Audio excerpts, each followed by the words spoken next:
regions. Mabuhay po ang mga OFW.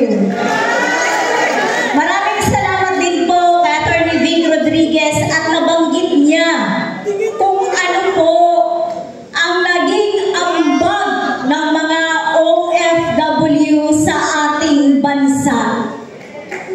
Billion of dollars ang remittances ng mga OFW. Billion din ang ninakaw sa atin. Ang OFW, iniwan ang pamilya para magkaroon ng mabuting kinabukasan ang kanilang mga anak. Pero ang administrasyong ito bangag at gusto pang damayin ang aming pamilya. Maraming anak ng OFW ngayon na naging lulong sa droga. Biktima ng mga drug addict. Hindi man lang binigyan ng hustisya. Mas pinaburan pa nila ang mga nagsusupply ng droga sa ating bansa.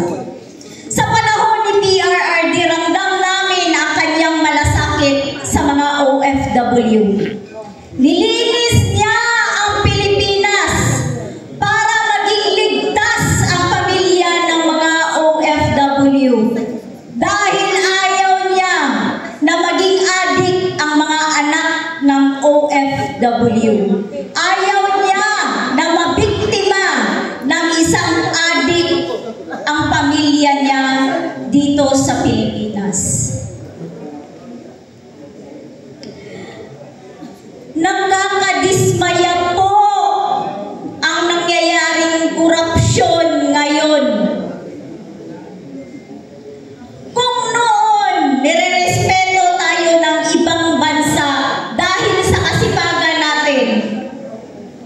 Ngayon po, binabansagan tayo ng flood control.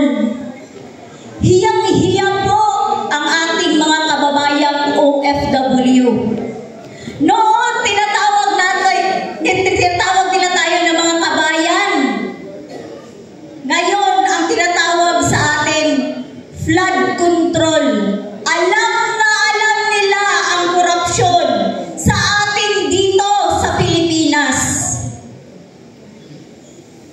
Kaya po, nananawagan kami, President Bongbong Marcos, kung isa po kayong bangag, huwag niyo po kaming damayin. Maawa ang mga OFW.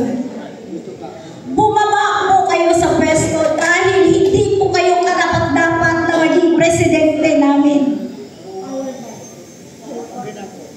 Sana po ang mga Pilipino, suportahan natin kung ano ang nasa batas. Kung bababa man si President Bongbong Marcos, succession of position ang kailangan at walang ibang leader na nakita namin na may malasakit sa kapwa kundi si PP Inday Sara lang.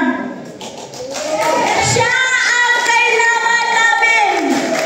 Siya ang tunay na leader. Kaya po, nagpapasalamat kami sa lahat ng nandito at inimbitahan kami na magsalita upang ipahayag namin kung ano yung nararamdaman namin.